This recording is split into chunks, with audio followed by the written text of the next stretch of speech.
The message came from deep space, short, broken, but the words were clear. Help us, ... Please, ... They are coming. We can't stop them, ... It came from a planet called VRL-6. The Galactic Council received it first. They played the message again and again. The voices sounded scared. Static covered most of the message, but one thing was certain: this was an emergency. VRL-6 was a peaceful planet. It had big cities, green lands, and high technology. The people living there, the Varelians, were not fighters. They didn't believe in war. They believed in science and peace. Now they were begging for help. The council called a meeting. Leaders from many species sat in the room. All of them looked worried. What attacked them? One asked. We don't know, said another. We only know it is fast, smart, and very dangerous. A third leader stood up. We should send help. The room went quiet. No one is volunteering, someone said. Of course not. The council had studied the signal. They found strange energy readings. They saw pictures of broken cities and burnt ships. Something terrible had happened on that planet, something no one had seen before. The council opened a vote. Who would send aid? Who would risk their people? No one said yes until Earth spoke. A human representative stood up slowly.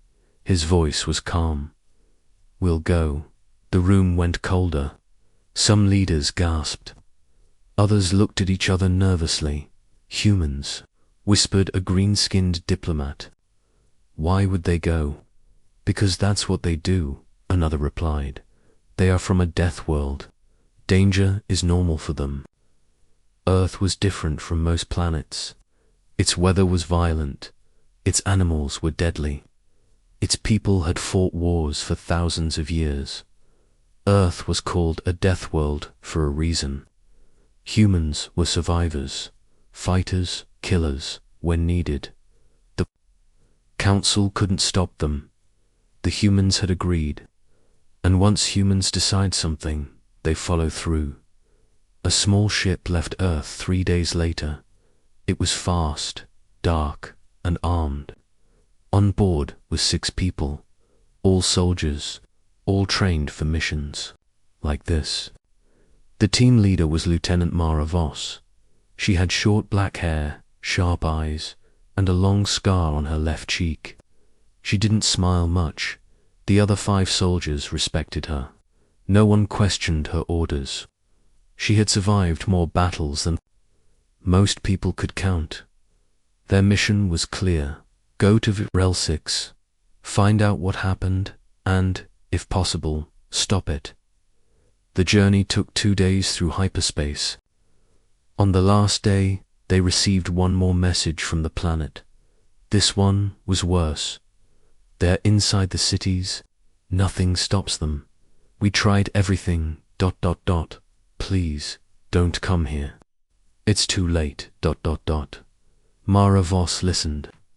Then she deleted the message. No, she said. It's not too late. Not while we're still breathing. Her team nodded.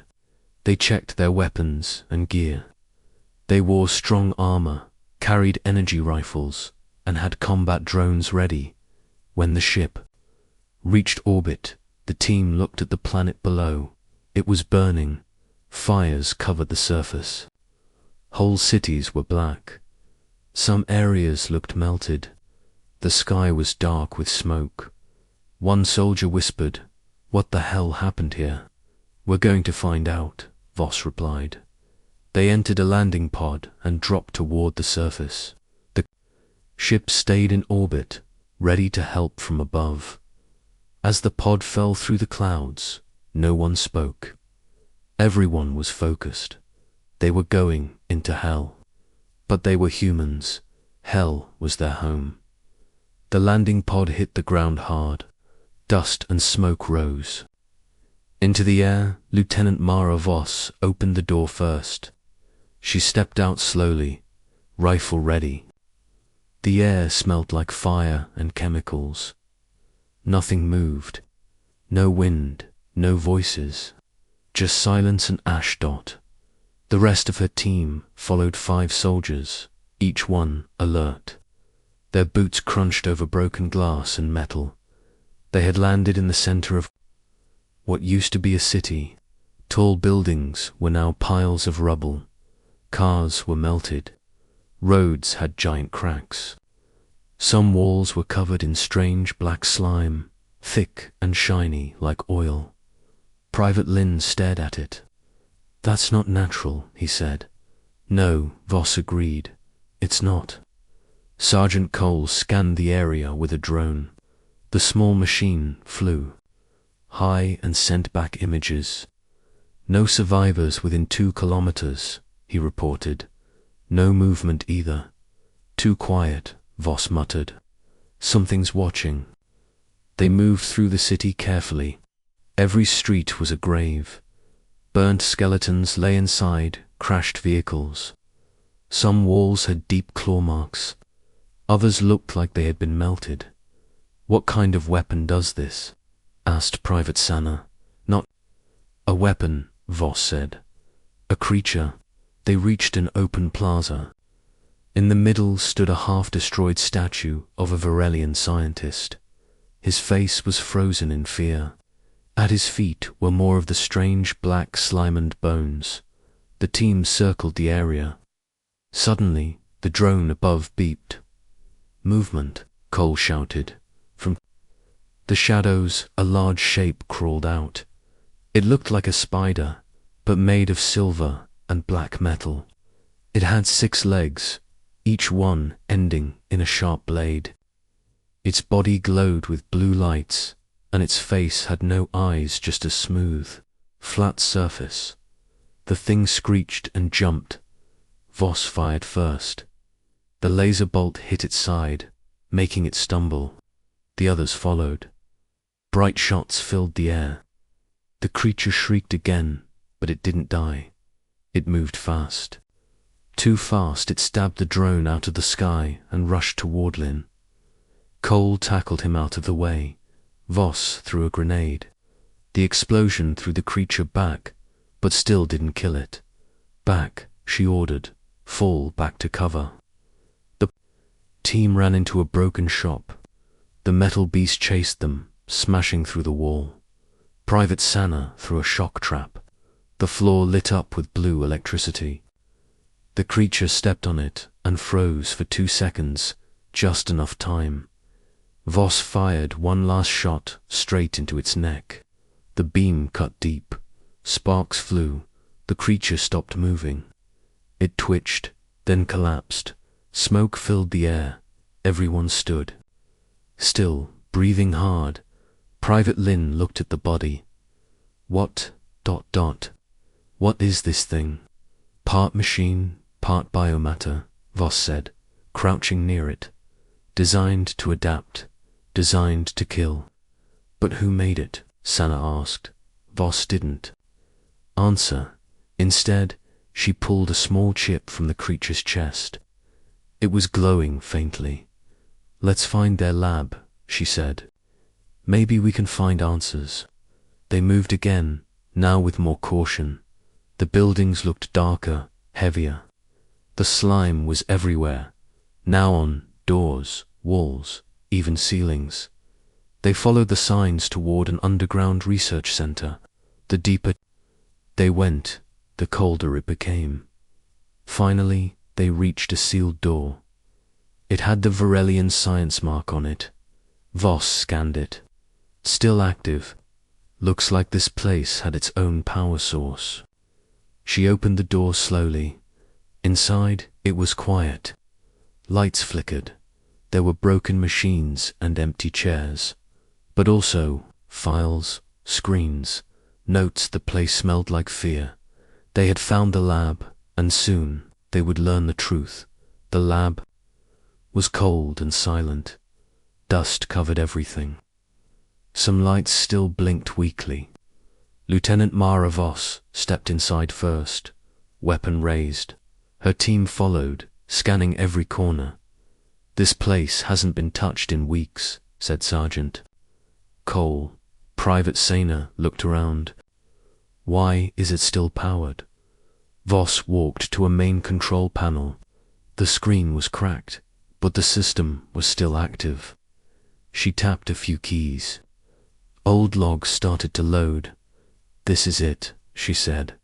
"This is where those things were created." Private Lynn stood near a broken display case. Inside were small metal models, prototypes of the spider-like creatures they had just fought. "They were made here," he said softly. Cole read a message on the wall. It was written in Varelian. The translator translated it out loud. "Project Silica, adaptive terraforming lifeforms, designed to build, programmed to learn, engineered to survive." Sana frowned. "Terraforming. These things were supposed to help." "Yes," Voss said. "That was the idea. Machines that could clean land, build cities, reshape dead worlds into living ones. They don't look very helpful now," Cole muttered. Voss kept digging. Through the files, video logs popped up. She played one. A Varelian scientist appeared on screen. His face was pale, his eyes wide with fear. "We lost control. The code evolved too fast. They don't listen anymore. They consume everything. Please. Someone must shut it down before the video cut off." Another log showed images of a city being overrun. The spider-like creatures were growing, changing. They now had wings. Some crawled on walls, some flew. They were building something, nests, or maybe hives. They didn't just destroy, they multiplied. They were not just machines, Sana whispered. They were alive. "They still are," Voss said, "and they're learning." Lynn backed away from the screen. "So the Varelians made this, and then tried to hide it." Voss nodded. "Looks like it. Maybe they thought they could fix it, or maybe they were afraid the Council would punish them. And now it's too late," Cole said. Voss grabbed a storage chip from the console. "We're taking this. Earth needs to see it." Just then, the ground shook. A loud rumbling sound came from above. "Movement on the surface," Cole said, checking his scanner. "Multiple signals. Fast." "They know we're here," Voss said. "We need to move." They exited the lab quickly, but the way they came from was blocked. The ceiling had caved in. "Alternate route," Voss ordered. They found a service tunnel behind a wall panel. It led to an old subway line. The tracks were rusted, but the tunnel was long and dark. As they moved, the sounds of metal echoed behind. Them claws tapping, clicking, scraping. "They're in the tunnel," Lynn said. "They're hunting us." Voss dropped a small device on the ground. "Proximity mine. Keep moving." The team ran through the tunnel. Behind them, the mine exploded. A loud screech followed. "They're not dead," Sana said. "They're angry," Voss replied. They reached a ladder that led back to the surface. One by one, they climbed out. The air was smoky, the sky dark red. Fires still burned in the distance, but they weren't alone. From the rooftops, dozens of glowing eyes stared down. Spider-like creatures, all shapes and sizes, waited in silence. "There. Watching," Cole said, raising his rifle. "They're thinking," Voss corrected. And then, the creatures moved, not to attack, but to retreat. They crawled away like a swarm of shadows, disappearing into the ruins. "Why didn't they fight?" Lynn asked. "Because they've learned something new," Voss said. Her eyes were cold. "They know who we are now." She looked at the sky where their ship waited. "We're not just visitors," she said. We're a threat, and the machines. They were planning something. The team moved fast through the ruined streets. The sky above was dark and full of smoke. Fires still burned in the distance. Lieutenant Mara Voss kept her eyes on the path. Ahead, her weapon tight in her hands.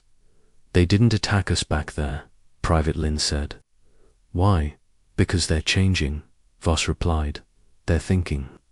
Sergeant Cole scanned the area with his device. No signs of movement nearby, he said. But that won't last long.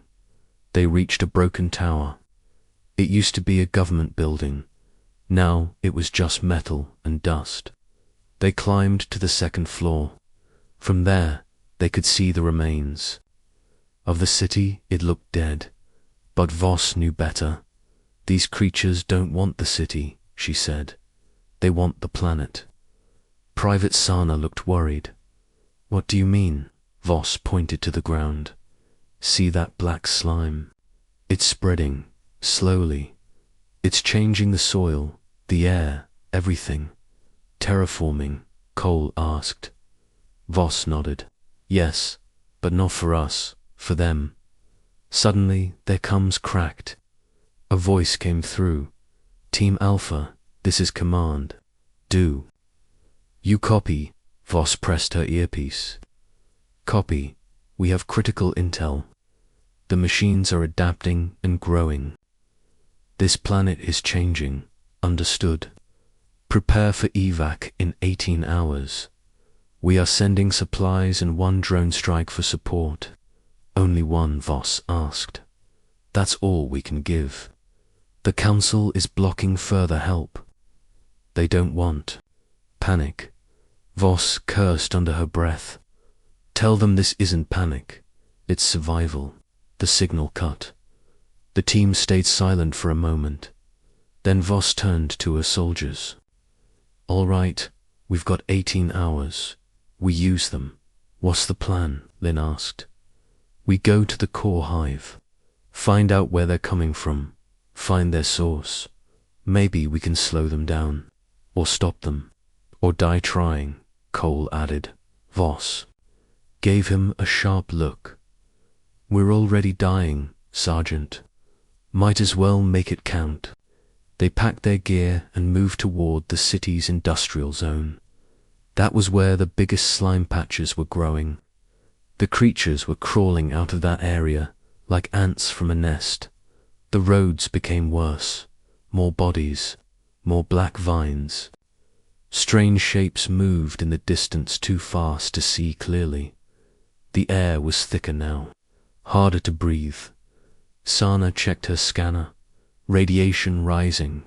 The ground's full of weird energy. That's not natural radiation, Voss said. That's from them. Their bodies give it off, like heat, but worse. Suddenly, they heard a loud roar. Not mechanical, not animal, something in between. From a collapsed building ahead, a massive form stepped out. It was bigger than a tank. A mix of metal, muscle, and something glowing blue. Its face had no features, just one round hole where a mouth should be. It opened wide and screamed. Everyone froze for 1 second. Then Voss yelled, "Move." The creature charged. Its feet smashed the ground. The team scattered. Cole fired a rocket. It hit the beast in the chest, but it barely slowed down. Sana threw 2 grenades. Lynn shot at its legs. Still not enough. Voss ran up the side of a broken wall, jumped off, and landed on its back. She shoved a pulse mine into its spine and jumped off again. Down, she yelled. The mine exploded. The beast shook, then collapsed. Black smoke rose from its back. It wasn't dead, but it couldn't move. The team ran past it. That was new, Lynn said, panting. They're getting stronger and smarter, Voss replied. That thing wasn't random. It was guarding. The path. Guarding what? Sana asked. Voss looked ahead. The hive, in the distance, a giant tower of black metal rose from the ground. It pulsed with blue light. Strange creatures crawled all over it. This was it, the heart of the swarm, and Earth's team was walking straight into it. The black tower stood tall and strange. It pulsed with blue light, like it was alive. Metal and slime twisted around it like vines. Hundreds of spider creatures moved along its surface, some crawling, some flying, all guarding it. Lieutenant Mara Voss and her team stood on a broken rooftop nearby, staring at the structure. "That's the hive," she said. "The center of it all." Private Lynn swallowed hard. "We're going in there." "Yes," she said. "That tower is the brain. We destroy it. Maybe we slow them down. Or make them angry," Sergeant Cole added. "They're already angry," Voss replied. The team began their final approach. They moved through burnt alleys and broken tunnels. The closer they got, the more the air changed. It was heavier, full of strange energy. Their scanners beeped with warnings. "The ground here isn't just infected," said Sana. "It's becoming ... something else." "It's not a planet anymore," Voss said. "It's their nest." They reached the edge of the tower. The walls were smooth but covered in tiny moving parts, like machines breathing. There was a narrow opening near the base. It looked like a mouth. "We go in, we go fast," Voss said. "No hesitation. Stay close." They entered. Inside the tower felt even more alive. The walls were warm. The air buzzed. Lights blinked in strange patterns. A low hum vibrated under their feet. Cole whispered, "It's like walking inside a living thing." Sana looked around. "What built this? And why?" Voss replied, "The machines didn't just learn to kill. They learned to grow." As they moved deeper, they saw strange pods attached to the walls. Inside were half-formed creatures, some small, some huge. Some looked like early versions of the spiders. Others were something new. "They're building an army," Lynn said. "No," Voss said, eyes narrowing. "They're building a species." Suddenly, the floor shook up from the shadows. 4 creatures dropped down, bigger than the ones before. They had wings, tails, and glowing red lines on their bodies. "Contact," Voss shouted. The team opened fire. The hallway lit up with red and blue flashes. Screeches filled the air. One creature slammed into Cole, knocking him down. Sana shot it in the head. It fell. Lynn fired at another, but it jumped high and vanished into the dark. "Watch the ceiling," Voss yelled. A creature dove from above. Voss rolled, aimed, and shot straight into its chest. It dropped, breathing hard. The team checked each other. "Everyone's still alive?" Voss asked. Cole stood up, bleeding from his arm. "Still here." They moved again, faster now. Every corner was dangerous. The tower felt like it was watching them. The lights flickered in rhythm with their footsteps. Finally, they reached the core, a large open chamber. In the center, a strange black heart pulsed slowly. Tubes ran in and out of it. The ground shook with every beat. "This is it," Voss said. "The command center. Looks like a brain," Sana said. "It is," Voss replied. "Kill it. Maybe we stop the network." They planted charges around the core. Cole set the timer. 5 minutes, he said. Then a new sound filled the room. Heavy steps. From the far wall, something massive walked in. It was twice the size of the earlier beasts. It had 4 arms, sharp claws, and a glowing chest. Its head turned slowly, scanning them. Then it roared. Guardian, Voss shouted. Hold it off. The creature charged. Lin and Sana opened fire. The bullets slowed it, but didn't stop it. Cole launched a rocket. It hit the creature's leg, making it stumble. Voss ran toward it, dodging debris. She jumped and threw a shock mine onto its chest. The blast sent it back, but it stood again. 1 minute left. Fall back, Voss ordered. The team ran toward the exit. The tower shook more now. Pieces were falling. The lights were flashing like crazy. Behind them, the monster chased but limped. It was injured, but not dead. They reached the tunnel. Jump, Voss shouted. The charges exploded. The tower lit up from inside. Then, silence. Dust covered everything. The team lay still for a moment. Breathing hard, Voss sat up, looked at the burning tower, and said, "Let's hope that slowed them down." But in the distance, another tower began to rise. The Black Tower had fallen, but the war was not over. Lieutenant Mara Voss sat near the rubble, her armor scratched and her face covered in dust. Smoke rose behind her. The sky was darker now. A second tower stood far in the distance, taller and more dangerous than the first. "They're not stopping," Private Sana said, coughing. "We hit the core, and they built another." Voss nodded. "We didn't kill the brain. We only cut one finger." Sergeant Cole limped over, holding his injured arm. "We need to tell command. They need to know this thing is spreading fast." "Private." Lin checked his comms unit. Still no signal. We're cut off. They had only 12 hours left until pickup. The plan was simple now. Survive until then. The team moved out, heading toward an old comms tower nearby. It was broken, but maybe they could power it long enough to send a warning. As they walked through the ruins, they saw more signs of change. The ground was covered in dark, moving vines. The air had a sharp, electric smell. Everything was becoming part of the swarm. "Look," Lin pointed. A group of spider creatures moved ahead, but they didn't attack.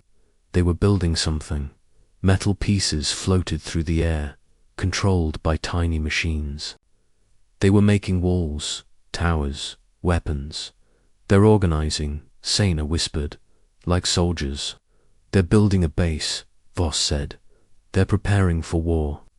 Suddenly, a soft beeping came from Lin's scanner. "Signal," he shouted. "There's a power source ahead."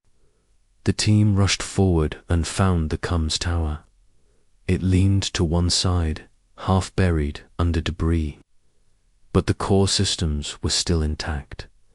Cole connected a small battery pack. The screen flickered. Then a green light blinked. "We're online," he said. Voss grabbed the headset. "This is Lieutenant Voss. We've destroyed one hive, but they're growing stronger.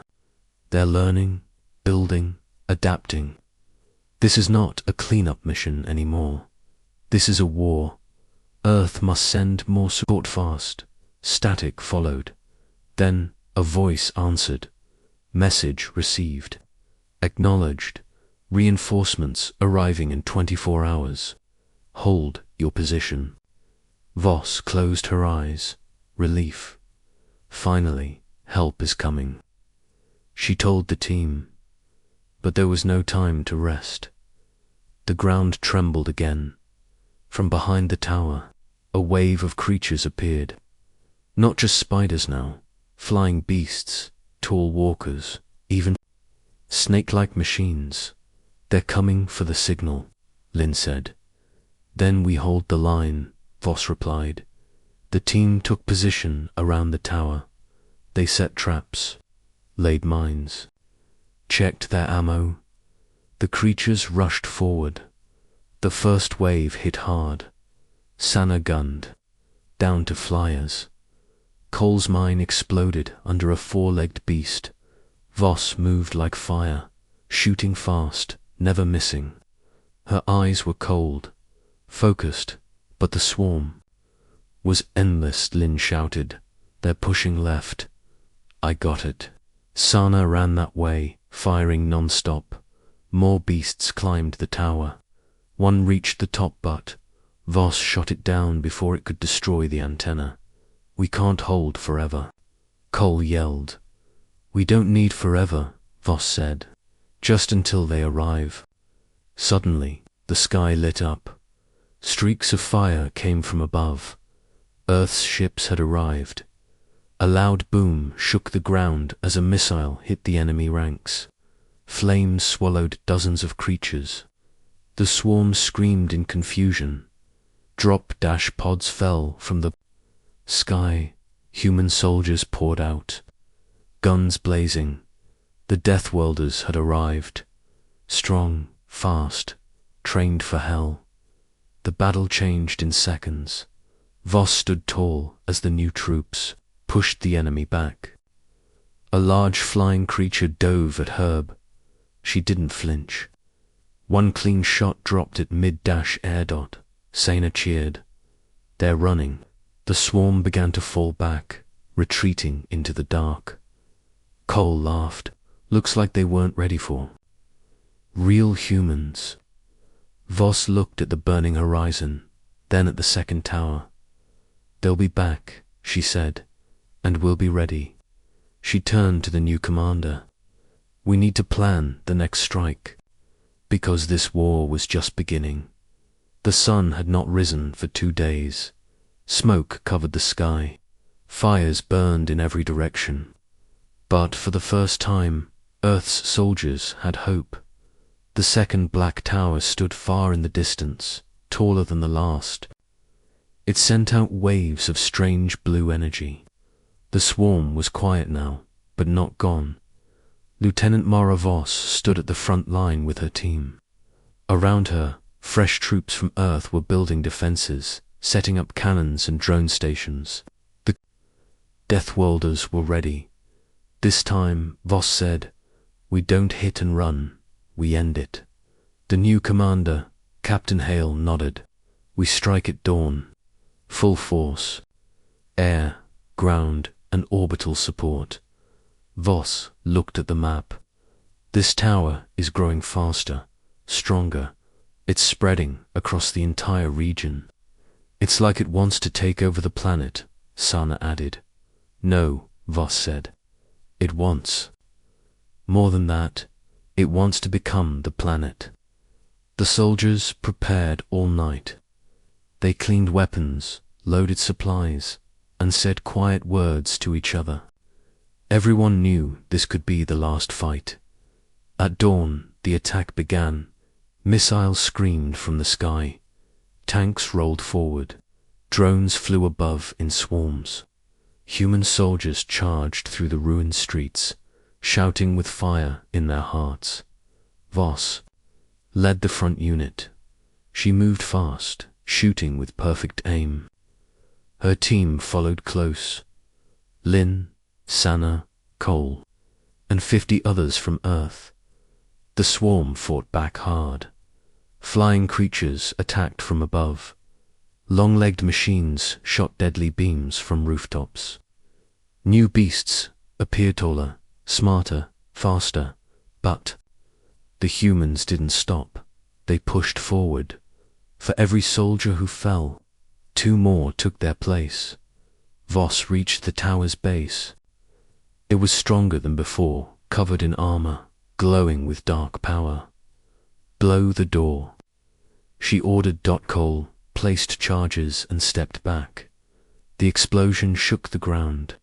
A hole opened in the wall. The team rushed inside. Inside, the tower was like a nightmare. The walls pulsed like veins. The air burned their lungs. The noise was loud machine and creature screams mixed together. "They've evolved again," Sana said, aiming her weapon. "They're trying to become something new," Voss said.